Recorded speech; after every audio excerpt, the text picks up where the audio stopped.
Fala galera, papo categoria especialíssimo começando hoje com Bobô, quiçá o maior ídolo da história do Bahia, a referência, o símbolo da segunda estrela tricolor. Bobô, muitíssimo obrigado pela sua presença, que honra recebê-lo aqui no papo Cantado categoria. em verso e prosa por Caetano.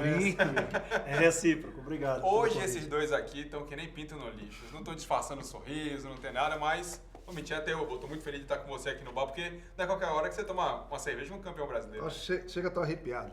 É verdade, velho.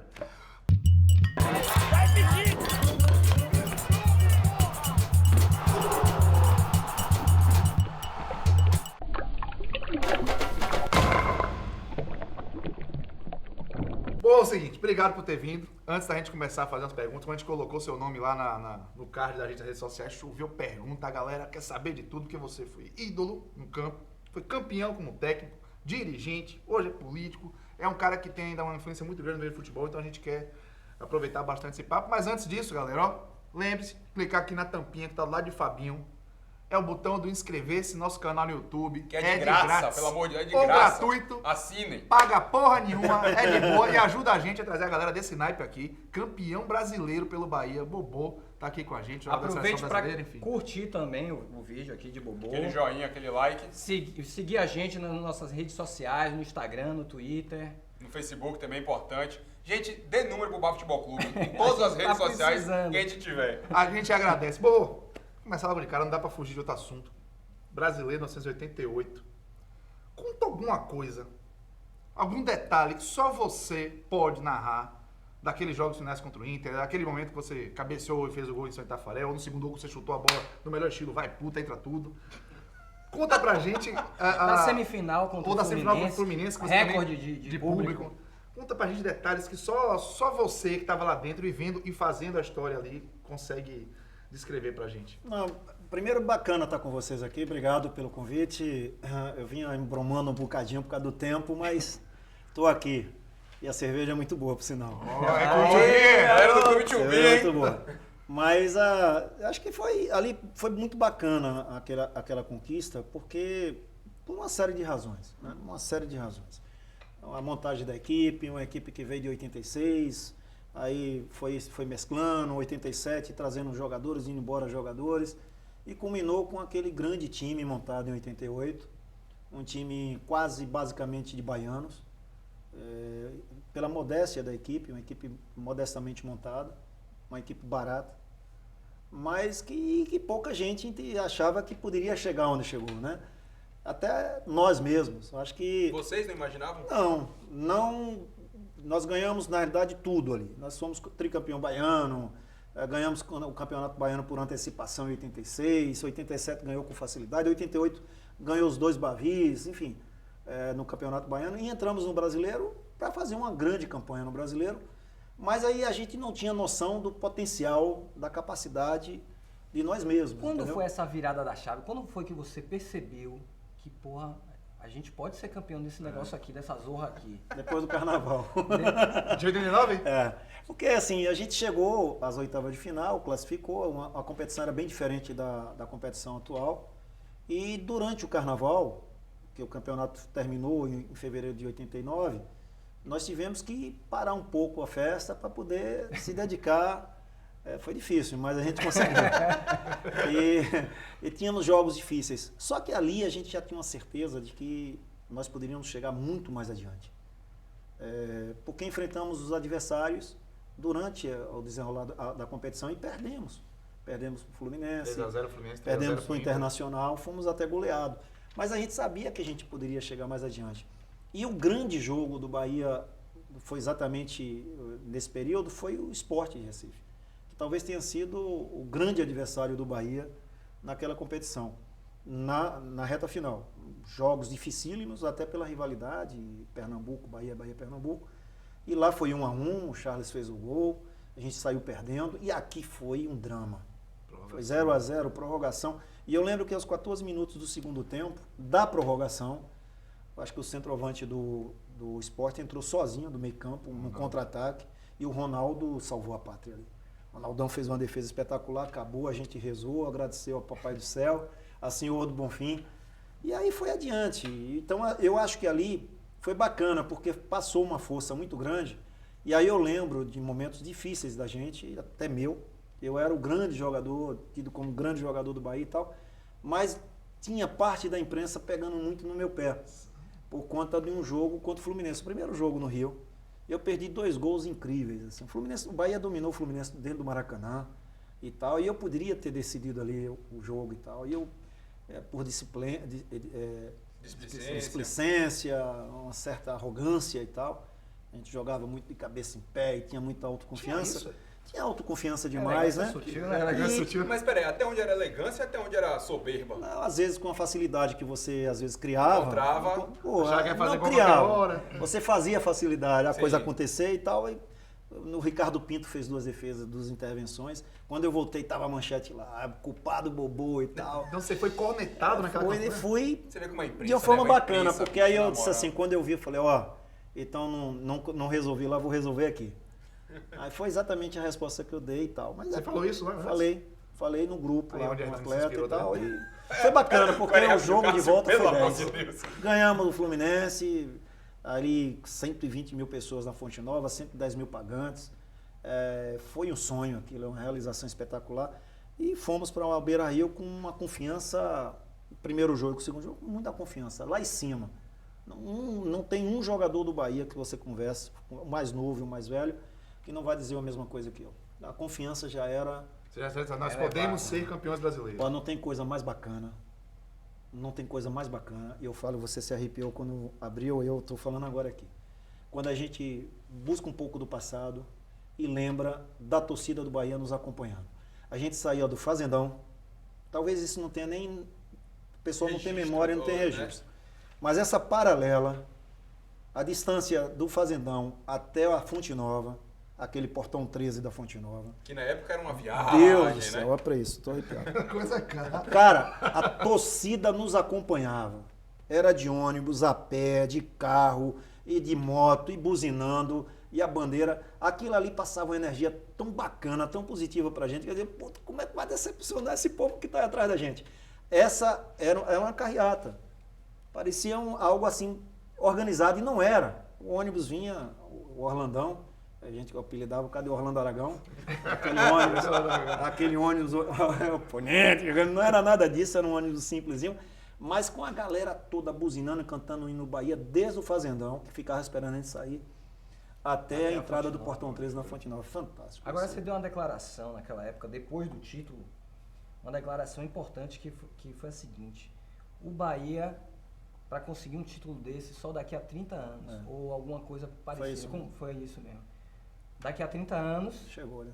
chegou. Ano que vem. Você vai refazer essa conta, ou você acha possível realmente sua profecia se concretizar? Pô, se eu não for mãe de Ná, tudo bem. Você eu deixa, espero. você deixa um 6 número anotado aí pra gente que tá precisando. Esses caras que ficam, mano, liga aí, ó, resolve o caso amoroso, bebida. Tomara que dê certo. Eu tomara que realmente isso passe, mas não tá fácil. Eu acho que vai demorar mais ainda aí.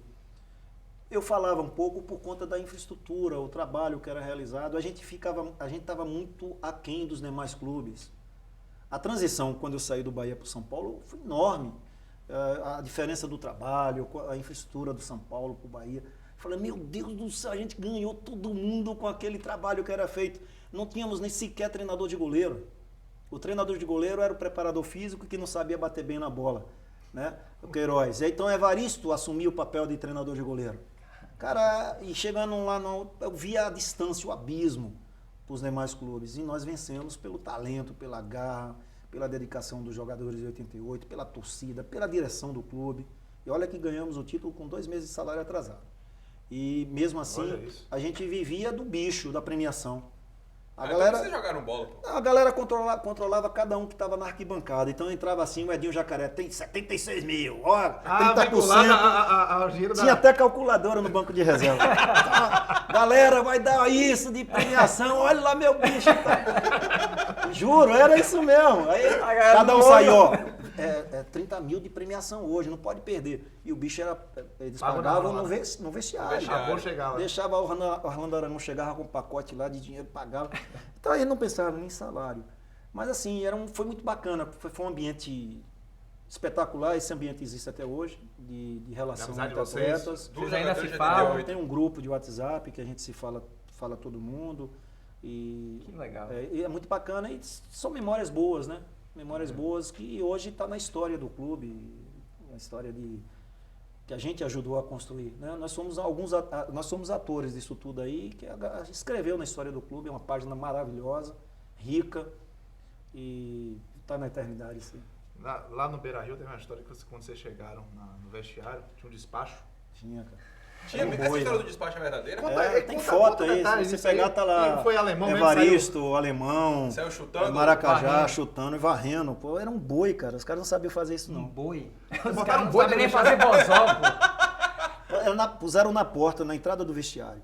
Então, quando a gente chegou, pô, Bozó, a gente tá acostumado a ver isso aqui na Salvador, até hoje, em tudo gente, que é lugar. é. Aí, mas só que era muito grande, era um bicho monstruoso lá e tal. Aí, Maracajá meio que supersticioso. Não, o jogador não entra aqui, não toca tal. Aí, eles fizeram lá, os dirigentes, junto com o alemãozinho, limparam tudo e fotografaram, registraram. Outro dia eu estava até mexendo nessa memória e estava lá uma foto no placar, uma revista Placar daquela época, o Bozó, a macumba dos gaúchos. Não deu certo. Não deu Os certo. caras precisam aprender conosco isso aí. E aquela perspectiva que tinha, principalmente da imprensa, de olhar para o Bahia e dizer assim, esses caras não vão conseguir ganhar Isso o foi o Inter. pior de tudo. O pior de tudo. A gente vivia numa época onde a discriminação era muito grande, com o nordestino e em especial com o baiano. Eu lembro que de 86, 87, 88, a gente ia jogar em São Paulo, a macumba da Bahia contra o Palmeiras. A macumba era algo Nas assim, manchetes, né? não Jogo. falava o Antes do Bahia jogo. contra o Palmeiras e etc. Tinha sempre que ter um termo pejorativo Em antes. 88, eu lembro que, e se vocês pegarem os dois jogos na íntegra, vocês vão perceber na transmissão, né?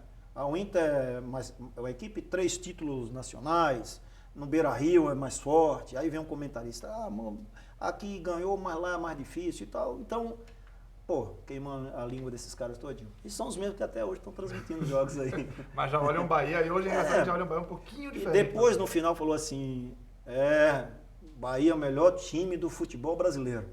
De toda a temporada, ou seja, a gente só jogou meia temporada, o semestre já pegou tudo. Mas foi um grande momento para o futebol da Bahia, para o futebol do Nordeste. Eu lembro que eu dei uma declaração falando que não era só a Bahia que estava orgulhoso daquela conquista, Foi lá no era calor o da povo emoção do nordestino campo, que tinha que vibrar, porque era uma conquista dos nordestinos contra todas as espécies de preconceito, né, que eles tinham com relação à nossa região e etc. E foi um momento de desabafo mesmo. Eu lembro que eu botei um chapéu de couro de vaqueiro e falei sobre isso. Alguém colocou esse chapéu de couro na minha cabeça. E eu falei exatamente, vibre, essa conquista é sua, é nossa, é do povo nordestino, é do baiano e tal, é bacana. Esse preconceito também se refletiu na época da seleção brasileira, né? Todo mundo Sim. pedia eu lembro que pedia Paulo Rodrigues na Charles, foi seleção, muito pedido, Charles também foi muito pedido. E Lazzaroni acabou, chamou você uma ou duas Foi 3 vezes. 3 vezes, não foi? Charles um pouquinho mais, mas demorou de Charles. E Zé Carlos chegou aí também. Depois só o Luiz Henrique. aí foi Depois só 91. Luiz Henrique, mas tinha que chamar alguém do Bahia. E E tem esse uma alguém história- inicialmente fui eu, né? Porque o Bahia tinha acabado de ser Era campeão. o time né? campeão brasileiro, né? É. E teve uma história que Tilemon contou, inclusive, aqui no bar, que quando ele foi renovar o contrato de Charles, você lembra dessa história? Que ele falou assim, não, Maracajá, eu quero que Charles ganhe tanto. Aí Maracajá, não, que é isso, não posso pagar tudo isso. Aí Tilemon, a negociação foi, se ele for pra seleção, você paga isso, Maracajá, na hora. Acho que talvez nem Maracajá acreditasse. Nada Maracajá né? nem acreditava mesmo. Pra ele dar dinheiro era difícil. Ele tinha um negócio de renovar contrato com os caras era barato com o Maracajá, né? É meu amigo, até hoje a gente brinca muito. O maior presidente da história do Bahia em conquista de títulos, né? Eu ia dizer assim, presidente. Aí ele falava assim, ele tinha um acesso muito fácil aos jornalistas e à mídia. Aí ia renovar com o cara pedia lá, ele, não, pediu um valor real, um valor de mercado, era cruzeiros novos e tal, não lembro exatamente qual era a moeda da época. Mas quando o cara pedia muito, ele tá pedindo em dólar, esse cara quer dólar, quer quebrar o Bahia, é dólar, não era nem dólar isso. Esse quer 50 mil dólares! Não tem condição. Tem, torcedor? Não tem condição. Agarra pra torcida. Poxa, o cara se lascava. Pressão. 3 meses depois o cara assinava pelo que ele queria lá pra trás, né? Olha isso. E a volta? E a volta de Porto Alegre pra Salvador? Foi fantástico. Na realidade, a gente passou por alguns momentos interessantes. Porque terminou o jogo, nós ganhamos um título, parecia que não tínhamos ganhado nada de relevante, porque tivemos que sair dali, fomos para uma churrascaria, jantamos, a torcida que viajou, foi muita gente que viajou, estava comemorando, tomando tudo que tinha direito e a gente sem beber porra nenhuma. E ali a gente olhava, porra, terça-feira tem um jogo da Libertadores contra o mesmo time, porra, contra o Internacional, com aquela rivalidade aflorada, os gaúchos virados a zorra com a gente. Falei, caramba, nós estamos fritos. Aí Evaristo, não, 9h30, 10 horas, vamos pro hotel, amanhã tem um regenerativo. E o povo lá, os baianos lá na churrascaria, eu lembro que uma churrascaria, a gente dançou forró, não sei o quê, dança do gaúcho, bico seco. Aí ganhamos o Inter. Aqui não é bico seco não, viu? Ganhamos o Inter de novo, 2-1. E quando a gente voltou, aí caiu a ficha. Meu Deus, isso é um mar de gente, milhões de pessoas nas ruas de Salvador. E não tinha só torcedor do Bahia, não, tinha torcedor do Vitória também. Eu tô vendo um ali. Quando a gente passava, tremulava as bandeiras, porque ali era um motivo de orgulho dos baianos, né? Aquela conquista era de todos nós. E a gente se sentiu muito feliz por isso, porque quando nós chegamos no aeroporto 2 de julho, a aeronave parou, já tinha milhares de pessoas ao redor da aeronave. Imagina. E depois subimos no trio, seguimos no trio. Olha, eu lembro que a gente chegou em Salvador, não sei que horas, mas era meio-dia, 1 e pouca da tarde. Nós chegamos na Barra quase meia-noite. Porra! Olha o trajeto. Do aeroporto pra Barra. Aí passou uns 3 pedágios. 3 pedágios. Para, não sei o quê. Aí sim, depois mas em cima do trio. E aquele sol quente, aí desceu a cerveja. Aí valeu a pena. Foi 10. Galera, chegou a hora de fazer as perguntas aqui dos nossos seguidores. Aproveitar para pedir para você assinar nosso Bar Futebol Clube. Assine aí no YouTube. E siga a gente no Twitter, no Facebook, no Instagram. E eu vou fazer uma pergunta aqui da galera do Instagram, certo? Que quer saber por que você desistiu da carreira de técnico. Ivan Lacerda. Você foi técnico, teve até Foi campeão do Nordeste. O último título do Bahia. Um título sensacional do Bahia. Bacana. Mas você não continuou. Por que isso? Foi uma grande oportunidade que eu tive na época. Eu tinha esse desejo. Eu gosto de trabalhar em sol, debaixo do sol, né? E de suar, essa coisa toda. Então, eu tive essa oportunidade no Bahia. Vinha da divisão de base, de superintendência da base, assumi a direção do clube, ou ser treinador e tal. E para mim foi um grande desafio. Seria um grande desafio e foi. Substituiu Evaristo Macedo. Poxa, imagina.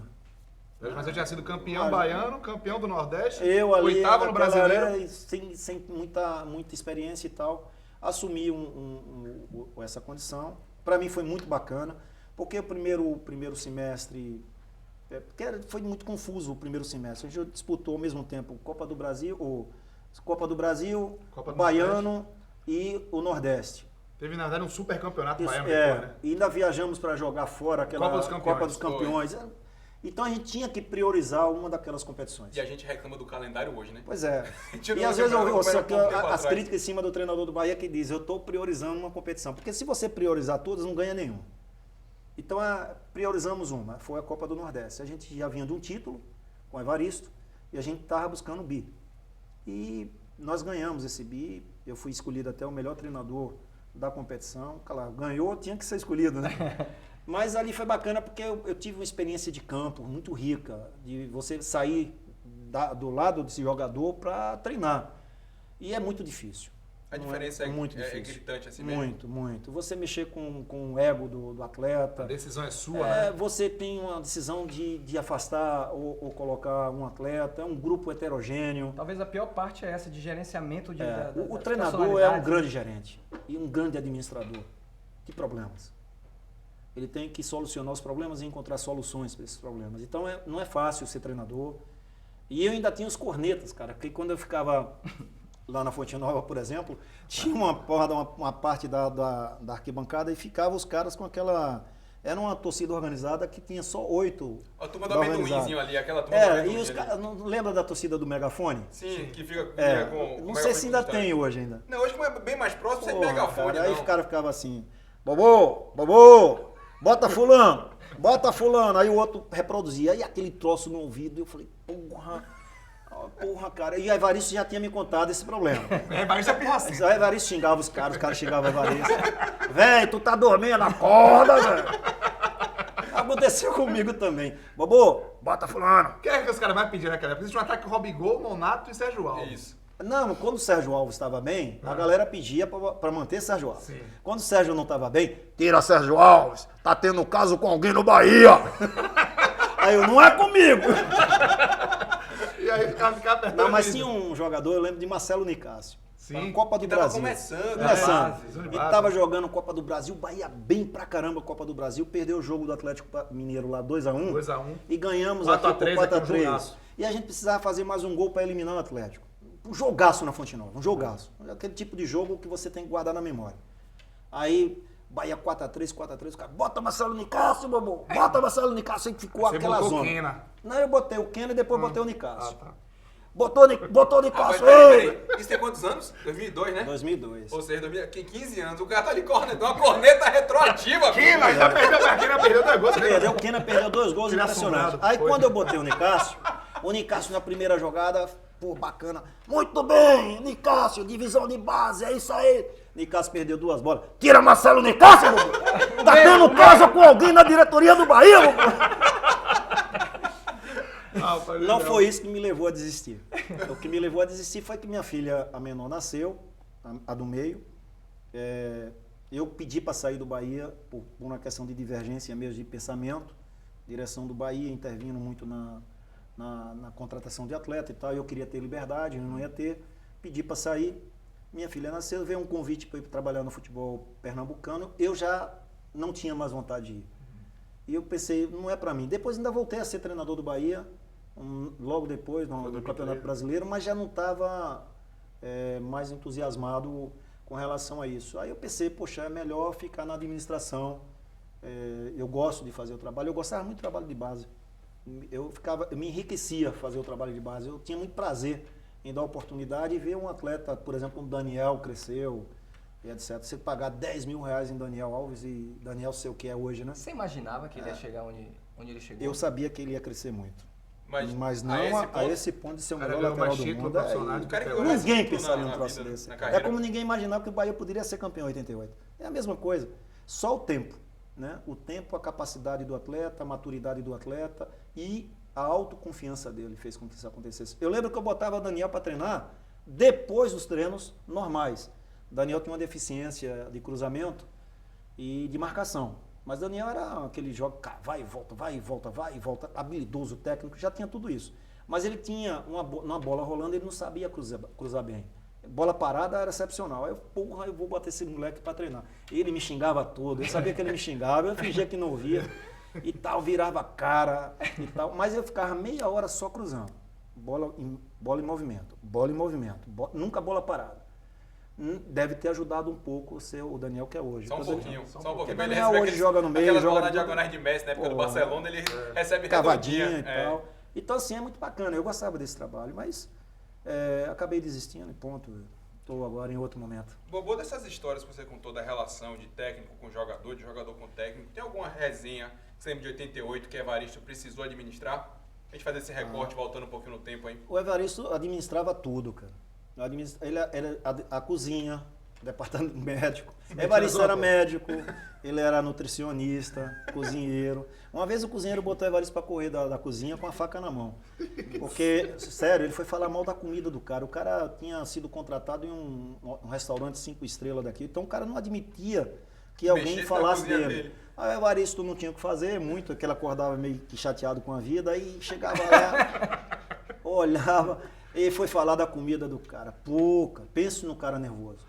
Seu velho filho da puta, vou lhe matar, vou vender na sua comida. Rapaz, Evaristo saiu. Evaristo passou um mês carregando o cara pra casa dele, de carro. Dando pra poder amenizar a situação. refazer a O relação. nome do cozinheiro Messias. Fantástico esse cara. E foi de 86, Evaristo já chegou em 87, e ele construiu essa relação já para 88. Mas é porque ele tinha essa questão. Com os atletas, não. Impressionante. Evaristo tinha uma relação de atleta paternal. Ele protegia, mas ao mesmo tempo batia. Eu lembro que um jogo com o Evaristo, aí eu falei daquela arrogância, né? Sim. Eu estava no auge, pô, campeonato baiano, fazia gol como queria, né? E teve um jogo, o Bahia estava vencendo o jogo por 4x0, 5x0. Eu estava muito bem no jogo. E eu entrei sozinho, acho que foi contra o Atlântico, não lembro mais. O Campeonato Baiano. Na Fonte Nova, aí sempre casa cheia, a gente jogava com... O time era muito bom e a torcida sempre acompanhava. Como até hoje vai, né? Eu driblei o goleiro, deixei o goleiro cair. Pisei na bola, o goleiro caiu de novo. Quando ele sentou, eu dei uma cavadinha. Só que essa cavadinha não foi bacana. Caiu na mão dele. Pô, a galera... Tá, eu falei, porra, me ferrei, cara. Fiz aqui. Caramba, aí os caras, não, beleza. A galera, os jogadores, né? Mas você ficava pensando, o esporro de Evaristo... Não, o velho não falou nada, ele só acusando assim, não me olhando. Ele ficava na beira do gramado, braço cruzado, Aí meu terminou caído, o assim. primeiro tempo, descemos do vestiário, ele não falou do lance. Do lance. Não falou nada. Aí voltando, 5 minutos depois ele me tirou do jogo. Porra. Caralho. Tirou do jogo. pior Mas arquiloso, mano. sabe por que ele fez isso? Pra tomar vaia. Fez de propósito. Rapaz. E a galera... Aí você ia ligar também saiu. Aí eu olhando, filho da puta, seu porra, xingando Você mesmo, xinga mesmo? xingando. Teve uma vez não, um jogo com daquela Só camisa, amor. daquela camisa nele. Oi? Mas assim, mas era um momento, né? Porque se ele tivesse que me substituir, seria no No vestiário. No pô. intervalo pra proteger, Pô, né? não, ele Ele quis pensou me um expor, jeito de mas expor. depois ele fez. Eu fiz de propósito. Pra você aprender que jogo é sério, jogo é jogado, tem que ter responsabilidade. 1 ou 10-0 é a mesma coisa. Mas realmente eu merecia aquela vaia. E E ele- mereci ser substituído no jogo. Evaristo tinha aquelas de ensinar, que ele foi ídolo, Barcelona, Real Madrid, ele ensinava os jogadores... Ensinava, mas a gente nunca aprendeu, cara. Ele ensinava a bater falta, essas coisas assim, né? Ele era retado, ele botava, vou bater ali, batia, ia Mas direitinho. batia mesmo. Ele com 53 anos, ele jogava o rachão conosco e os caras iam pra quebrar ele, né? Mentira. João Marcelo, carrinho, Zé Carlos, dava no meio do velho, cara. E ele Sem tinha uma pena. estrutura física espetacular, então ele protegia com o corpo, o cara batia, caía, ele, levante, levante, levante. Levante. Vem aprender comigo, baiano. Aí, porra, o cara jogava pra caramba com 53 anos de idade. Então, a gente aprendeu um bocadinho, não aprendeu tudo, porque senão seríamos fora de série. Que ele foi realmente um popstar no futebol na época. E ele falava tudo isso pra gente, ele contava a história dele. Com uma forma de incentivar a gente, de galera. motivar a ser mais ou menos O que ele parecido com o que ele foi. Mas é difícil, esse é o grande problema de jogador de futebol, ser treinador. Eu paguei esse preço. Eu exigia demais dos meus atletas e eu queria que eles fizessem o que eu O que fazia. você fazia?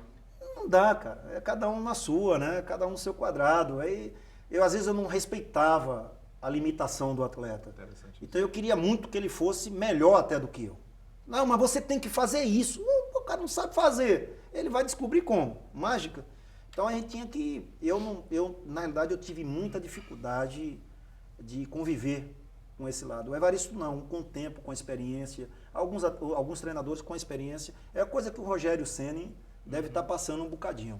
Mas o Rogério é numa posição diferente, foi goleiro, né? goleiro. Então, mas um cara que é meia atacante, goleador, seleção, Que já fez, né, velho? pô, é difícil ele passar isso, né? Então os goleiros do São Paulo é que estão fritos lá, né? Não, deve estar. Pô, cara, não tem nem Não, titular, né? é, Tá pois é. mudando. Tá Tem um rodando rodízio todo lá, mundo. né? Um Tá rodando rodízio, todo tá. mundo. Galera, assine Bar Futebol Clube, clica aí no inscreva-se, dê essa moral pra gente. O primeiro tempo tá acabando, mas eu vou falar um negócio interessante aqui, que no segundo tempo eu vou perguntar a ele sobre a vida de treinador. Foi o momento que ele saiu naquele Bahia 1, Figueirense 2, que eu tava lá na Fonte Nova acompanhando, e saí puto. Você me xingou, não foi? Não lhe xinguei não, mas eu fiquei com vontade. Eu respeitei essa história.